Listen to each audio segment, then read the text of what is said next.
Welcome to The Edge, everyone. Nice to have you here today. So we're looking at the NGS, of course. After the strongest rallies in the NGS history, the market has finally pulled back. Is this simply profit taking, or is something bigger happening beneath the surface? So today we are breaking down the recent correction, where smart money may be rotating, and the stocks that could present the best buy on the deep opportunities for investors looking ahead of the second half. So let's get into it. Before we continue, I need to welcome my guest, Andrew Esene. Andrew, welcome to The Edge. Thanks for having me, Doctor. Right, Andrew is an investment professional, a capital market expert. He's joined me to discuss recent happening in Nigeria's financial market. Andrew, always a pleasure having you on the edge. Thank you. All right, so Andrew, what's your take about what's been happening in the NGS market recently? Um, so we got to a high of over 60%. May returned about 3%, and the first week of June, the market was down about 2.84%.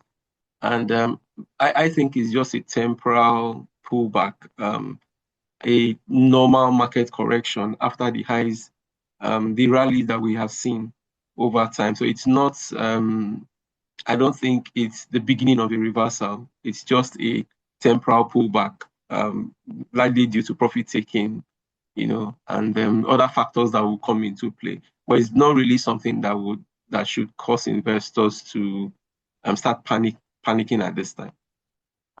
Right. So is this pure profit taking after the massive rally that we've seen, or are there other micro factors, maybe CBN policy, naira stability, FX inflow and all that at play? Well, all the all the What's all the your take? factors that you've mentioned are all still positive and in favor of the ongoing rally in the market. We've seen FX stability. There have been no policy somersaults on the regulatory part, Hmm. and although the inflationary pressures are still there, but at the last MPC rates were held, just to see how things play out fully before we start seeing any monetary policy measures around tackling inflation.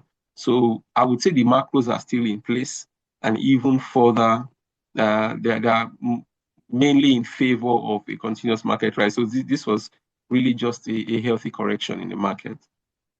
Okay, I mean that's the way I see it too, but I've been watching the fixed income space. Yields have been trending upwards slightly in that space, and Yeah. maybe it could be related to that as well. But I think the general market sentiment now is that of caution. A lot of people are kind of just waiting to see or watching out to see what the next trigger Yeah.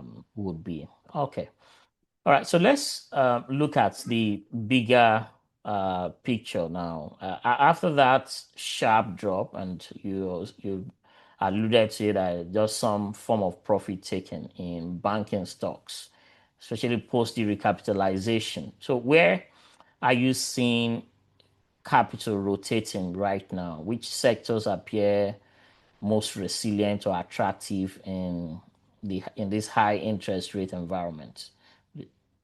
Okay, just to touch on the high interest rate environment. So Mm-hmm.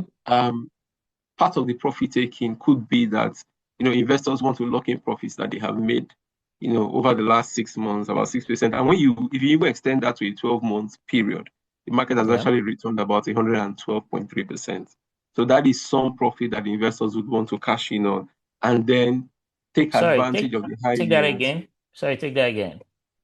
Yeah, I was saying that over a 1 year period, year to date, the market is up about 55% from a high of 60, Yeah. or 58% from a high of 60. Mhm. But if you look at the last 12 months, coming from Let's say July. May 2025, yeah, Hmm. uh, is it July 2025 to June 2026, the It's last been 12 about months, 100. Yeah, been about 112, 100% return. yeah, 112.3%. So that That's is significant.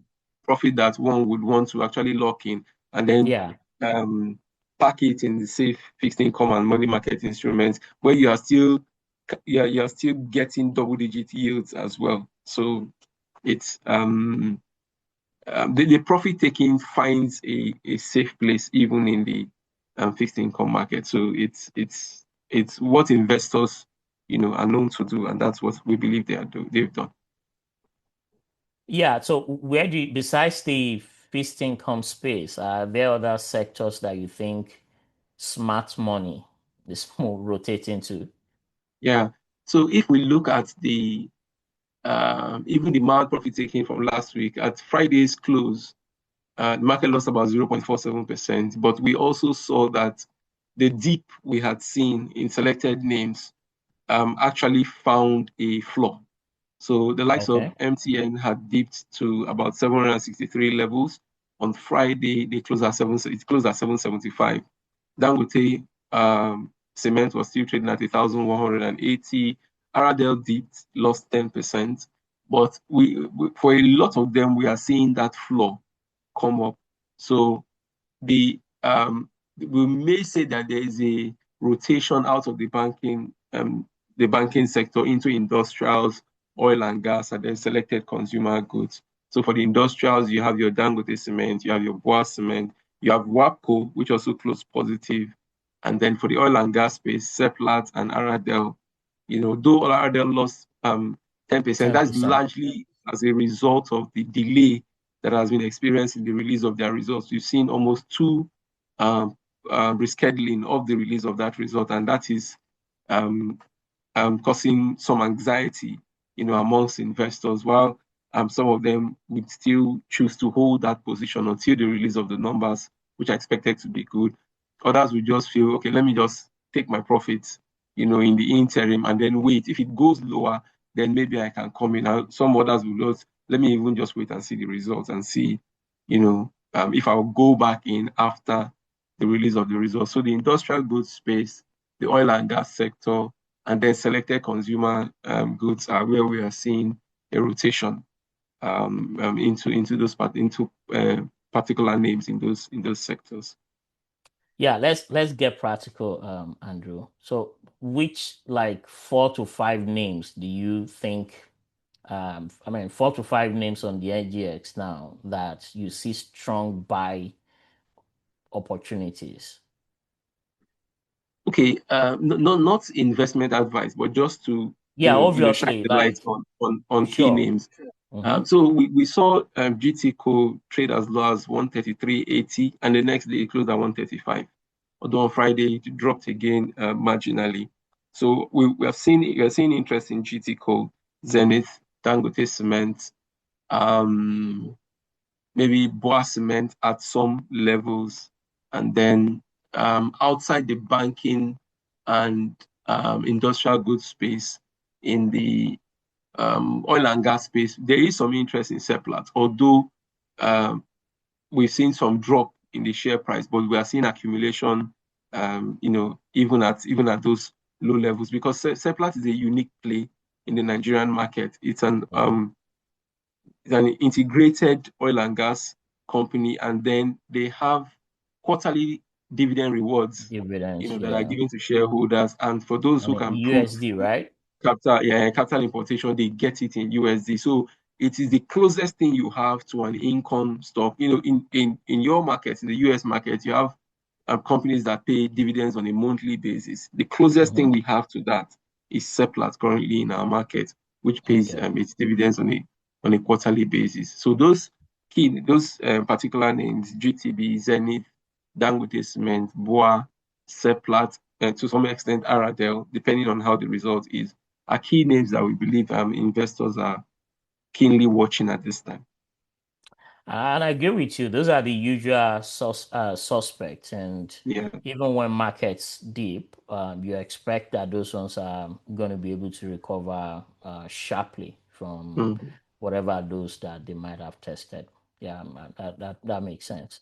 So beyond the usual suspects, the ones that we've just touched on, are there like mid cap or smaller names in insurance, industrial, other areas that you think are catching investors' attention or that smart money um, that are watching right now?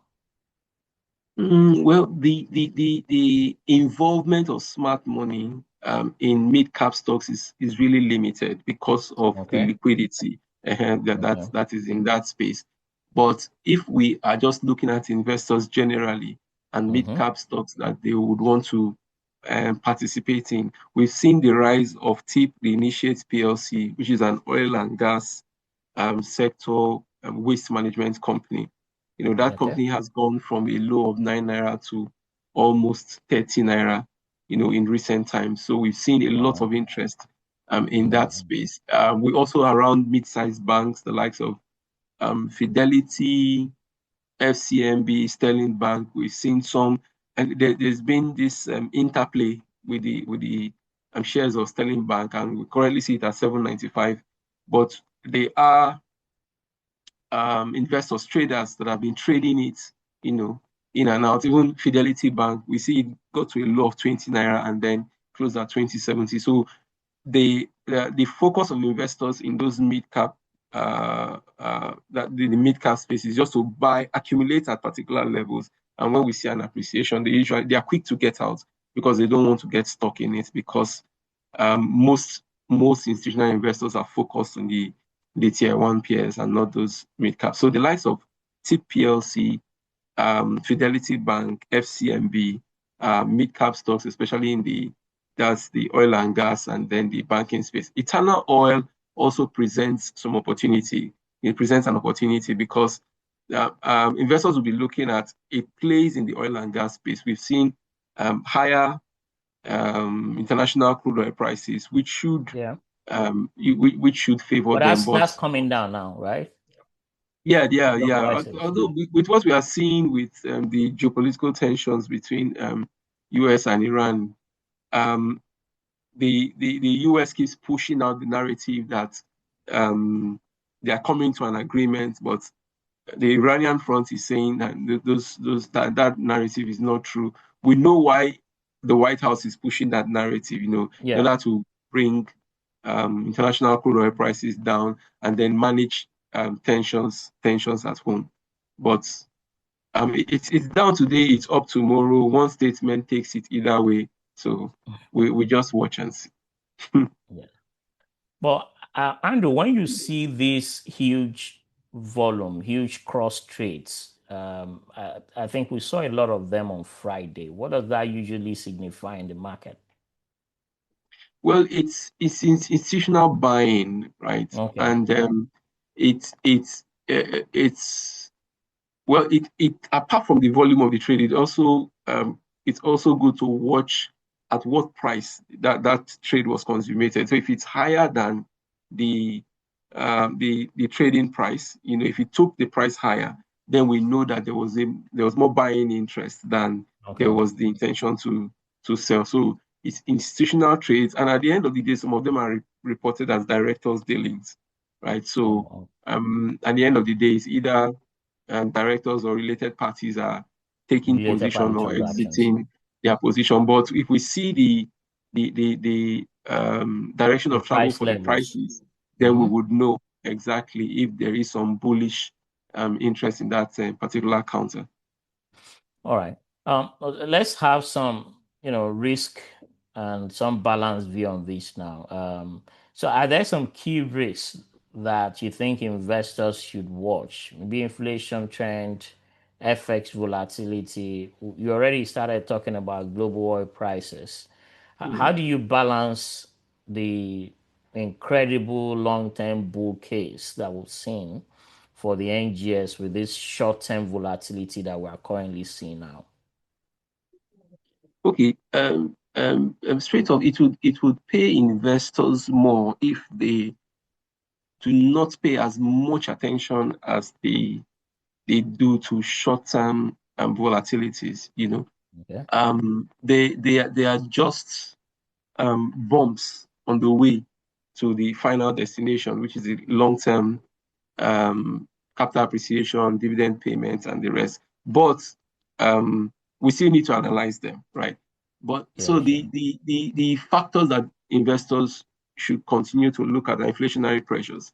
If we continue to see heightened inflationary pressures, that could force the Monetary Policy Authority to look at raising rates. If that happens, yields become attractive, fixed income instruments, yields become attractive, and we could start to see asset switching, especially given the fact that going into Q3, traditionally Q3 is known to be a time of market lull, right? Because Yeah, the drivers you're seeing in the market will just be the release of half year and interim results. Nothing really happens after that, and that is the whole of June, July, and towards the end of August. Nothing really happens except there are some macroeconomic developments, that will impact the market, from the outside. Within the market itself, you're not really expecting much. Once half year results are in, interim dividends are declared, and you're going to see a lot of markdown, even from full year numbers. The likes of Dangote yeah. will be marking down in June. A few other key companies will be marking down. So that will drag prices lower. So inflationary pressures, we'll keep our eyes on them. Also on FX stability, because Yeah. that would um, determine the The monetary not just policy the return of response. foreign portfolio investors, but Oh, okay. the amounts they are bringing into our own market. Because if that volatility is still very wide, then it could keep them available. But recently we've seen stable effects, so that Sure. is not really um, a major concern. I think then locally for us, it's also an eye on the heightened insecurity that we are seeing. So it's not directly affecting the stock market, but it affects the psyche of the people, right? So it's about safety, safety of life and property, and where when people weigh the environment, the investment landscape, it tends to weigh in heavily where there is that heightened, security risk. And then Yeah. we have from time to time foreign embassies informing their nationals of areas not to go to, heightened security risks, pulling staff from embassies or reducing their work hours and engagements. That sends a signal, and even as we move closer to the elections next year, that is one risk that we want to keep watching, although it's not affecting the market at this time. But if things continue, with the spate of kidnapping and the rest, it tends to weigh on the investment psyche of investors. Yeah, quite true. And then we have the elections coming up shortly. Yeah. The candidates are emerging already, and hopefully we'll have more time to dissect some of their policies here on Mm. on the edge. So before we bring this segment to a close, if someone has about maybe 500,000 naira now and considering whether to do dividend play, which is going to be our focus for the next segment, or to just have to allocate that fund into a diversified portfolio that they want to watch for a long term, well, what would be your advice? Okay. So, is it for a dividend play or Yeah, diversified maybe. equity portfolio? Yeah, yeah. We are gonna be we June. I think June and some part of July will have this massive influx of dividend payments and all that coming in. So if someone is looking at just taking advantage of the dividend payments and seeing if they can still qualify for some of those dividends. And let's say they have about 500,000 there. Would you say it makes sense for them to do that, to participate in dividend play, or just look for long-term investment and invest and hope to get some Okay. capital appreciation down the line? Okay. I think the good thing with this period for is that we do have long-term stocks that also are trading cum div. So they still have the dividend markdown period has not really come in. So investors that buy those particular stocks now still qualify for dividends, and they can still be Mhm. in those particular stocks even for the long term, as the trajectory is still positive. The key one would be Dangote Cement. Dangote Cement is Mhm. trading with a cum div, trading cum div with a 45 naira per share Dividend. dividend, Yeah. and I think the markdown is around June 17 and Mhm. payment around July 2nd. So any investor that goes into Dangote Cement now before the markdown date will qualify for and holds until the qualification date, Yeah. qualifies for the dividend, gets the 45 naira less the withholding tax, and then still remains in a very good stock, that has all the story about the Africa expansion. The payout ratio is over 90% of his, about 80 to 90% of his profits are paid out as dividends, and then it's a market leader. So that is one good one. The likes of GT and Zenith will pay interim dividends. GT paid a full dividend of around 12 naira 76 kobo for the full year 2025. So we're not expecting anything less, going into Okay. the new the 2026 financial year. So GT, Okay. So, Zenith, Andrew, yeah, Dancer. please hold your thoughts on that because that's where we are going to be going next. My last question on this would be: so we started this T plus one settlement. Has the T plus one settlement changed? The T plus one settlement change, has it affected trading behavior? Have you noticed anything? Any trend? Well, the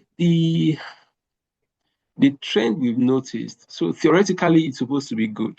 It's supposed to ensure faster settlements, But more it's happening at a liquidity. time when the market is experiencing a lull. E- exactly. So and some market watchers are tracking that to the impact of T plus one on foreign portfolio investors. Because Okay. for local investors, we just fund in naira, Hmm. and then um, we trade and then settlement hits the next day. It's not a problem, right? But for foreign portfolio investors that have the foreign currency elements that have to be converted to naira through custodians and then made available, so the T plus two period gave sufficient time for all that mechanics behind the scene to happen. But where it has come to T plus one, what we are hearing is that a lot of foreign portfolio investors are watching to see how it really plays out, how their custodians will be able to manage the entire situation. And one option is that they can take a credit line, Okay. through their own international banks, via a local bank to make sure they always have naira to settle their Available. trades. But that would be an added cost for them. So we've seen trade volumes thin out because a lot of these foreign portfolio investors, and you can monitor them through the local brokers that they use. Yeah. A lot of them are waiting by the sidelines to see how this will impact their own trades. So it's something we are still watching to see how it will play out. But locally, among local investors and local traders, it's a good policy. Yeah, and that makes sense. If you have to factor in the cost of making Naira available, then that could be, um, you know, a decision on whether they actually make some investment or they pull back. I think that's something that we need to continue to monitor as well. Yeah. Yeah. All right. So in the next episode or in the next segment, we'll be discussing about the dividend payments. June and July, we're going to see a flurry of dividend payments. So while we've discussed where opportunities may be emerging after the recent pullback, up next we'll be talking about dividends, investing, and we'll break down the exact qualification dates, payments amounts, and income opportunities available to investors in June and July. So stay with us. Right, welcome back to the Edge. In this segment, we're going to be talking about the dividend season that is already heating up. And some of Nigeria's biggest companies are preparing to reward shareholders with significant payouts from Dangote Cement to top banks and other dividend champions.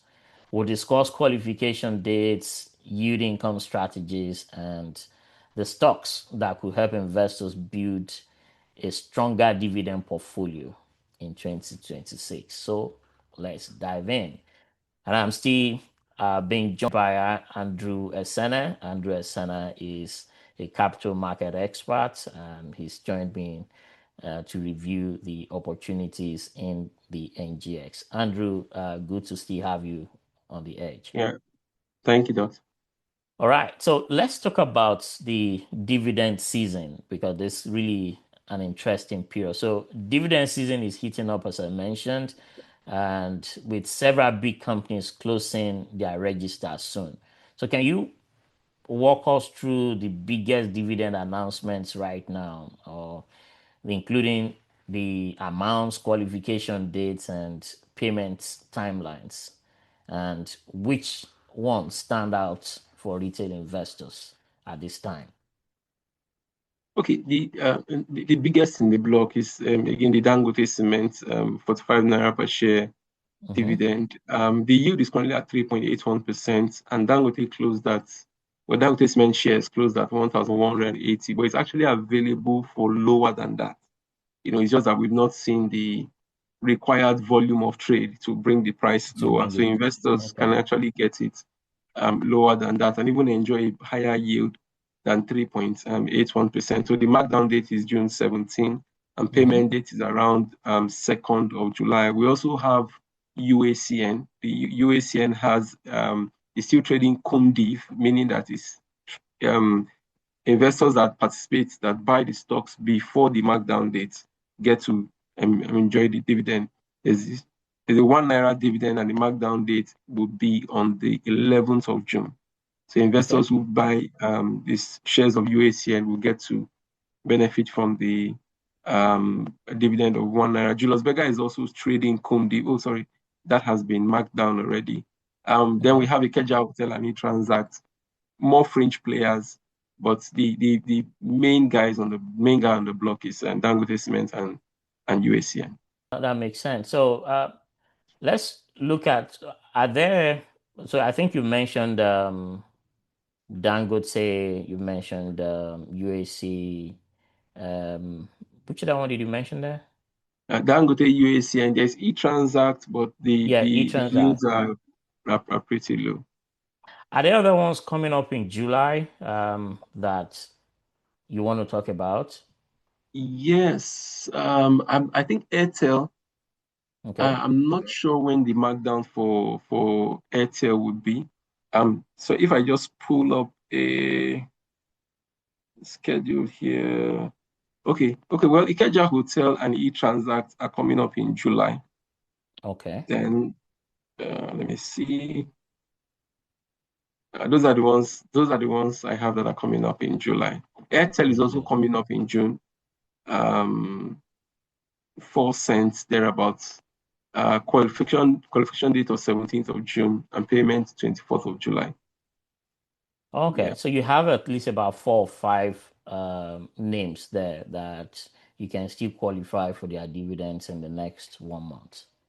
yeah, yeah. Okay. Okay. So if you were like building an ideal dividend portfolio for a typical retail investor right now, would you be combining these names or are there other ones that you'll be looking at?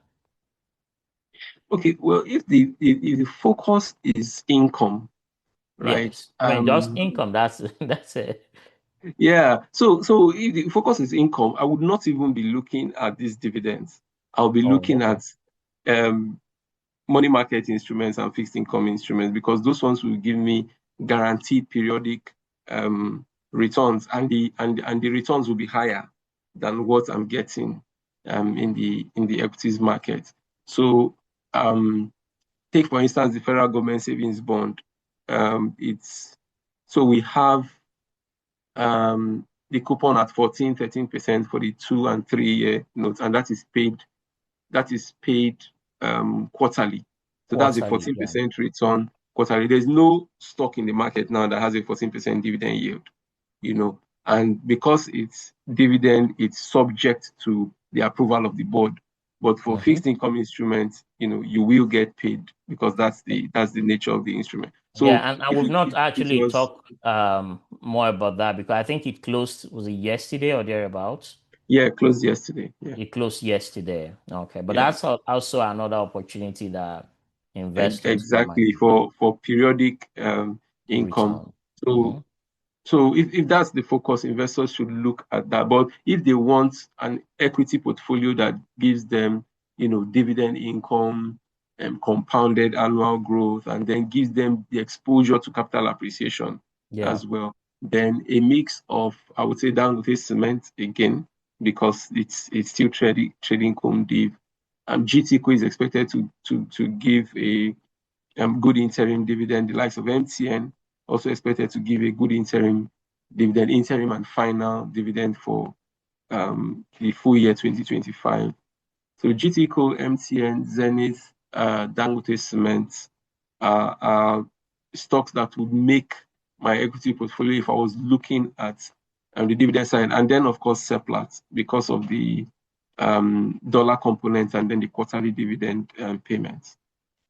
yeah, and no, we've been talking about Dangote Cement as well. So Dangote Cement is offering 45 naira per share, Yes. which is one of the largest payouts that we've seen. And how does their aggressive production capacity expansion now? I think they're moving towards 90 million tons. That's the plan by 2030 across their African footprint. So, do you think this is going to continue to support their dividend payments, structure going forward? And do you think it's still a good buy? Do you think it's a good buy to? It's an opportunity to buy Dangote cement on the deep now. Yes, yes, I think so because um, so the company does not just pay dividends consistently every year. For the Hmm. last 3, 4 years, we've seen an increase in the dividends, and like I said, almost 90% of its earnings are paid out.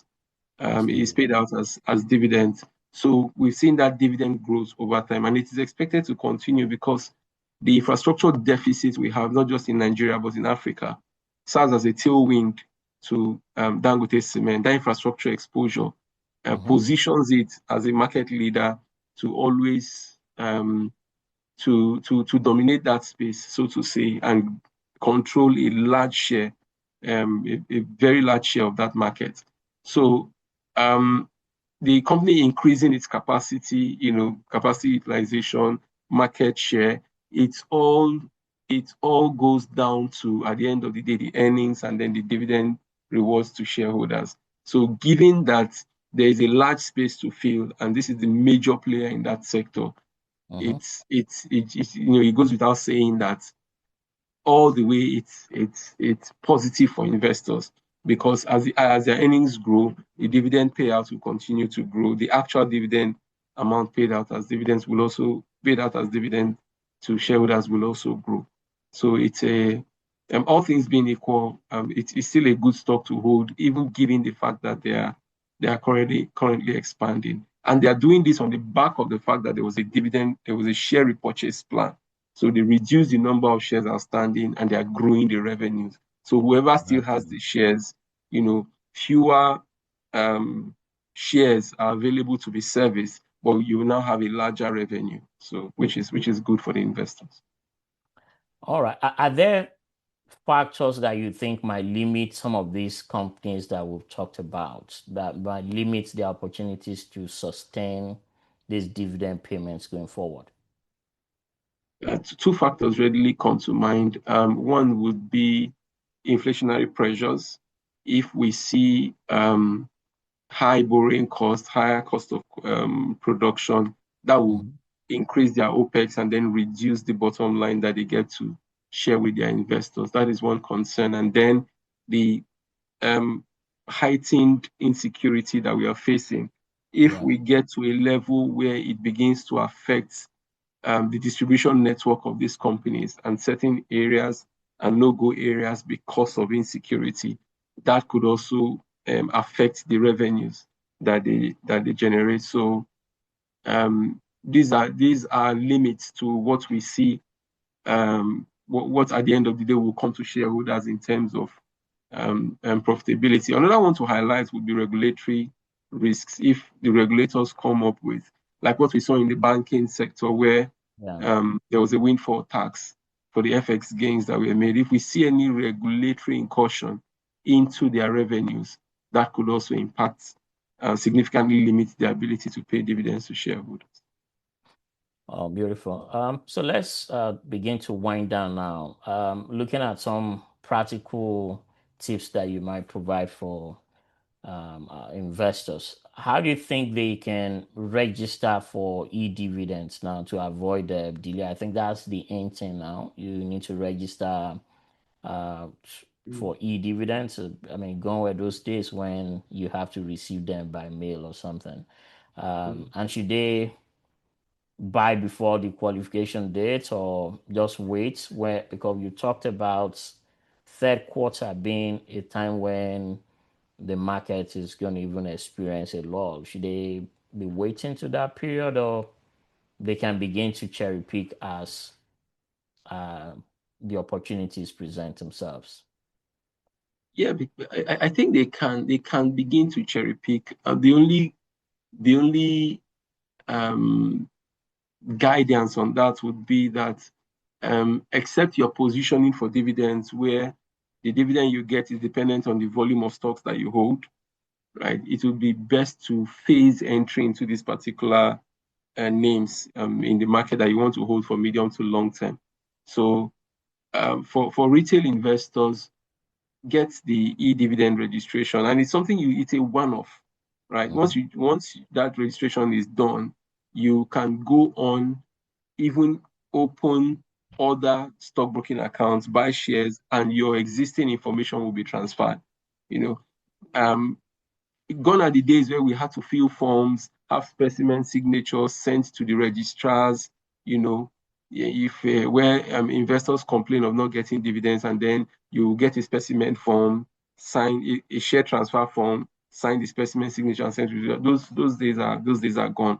Now, these days, if your registration is properly done, Yeah. the registrars have your details, and you can buy any stock on the floor. And when you qualify for dividend is paid to your Share. account. So if there are shareholders that have not been getting their dividend, they should just ensure that they complete the e-mandate, e-dividend registration, and that will be sorted out. And then when it's positioning for dividends, um, take the position, right, and benefit from the dividend, but only ensure that these are stocks that you want to hold post dividend as well. So it's not just for When the you dividend, scam but them. over time, exactly, you still want to hold them. And then, aside the dividends, for stocks they want to position, phase your entry into it. If you have 100% of funds to deploy, you can go in with 25%, because there are no immediate drivers or catalysts that will significantly drive the market. We're still in a bull market, but we will Mhm. see increased caution. And then with FPIs waiting on the sideline, local investors looking for drivers, the market will experience a lull. So But we are accumulate at waiting these for lower that levels. that Yeah. re-entry into the FTSE index in September. Yes, and that's That could September, be and that's another almost the trigger. end of Q3. So Okay. yeah. Yeah. All right. Thank you so much, Andrew, for joining me today to discuss the dividend opportunities and the opportunities available on the NGS where smart investors are positioning right now. It's been a pleasure having you, Andrew. Thank you, Doctor. It's always a pleasure being here. All right. Thank you, everyone, for watching. Please like this video on your way out. And if you're new to the channel, please subscribe. Share this video with your communities. And if you have any questions for me or my guests, please put them on the comment section and we'll be addressing all your questions.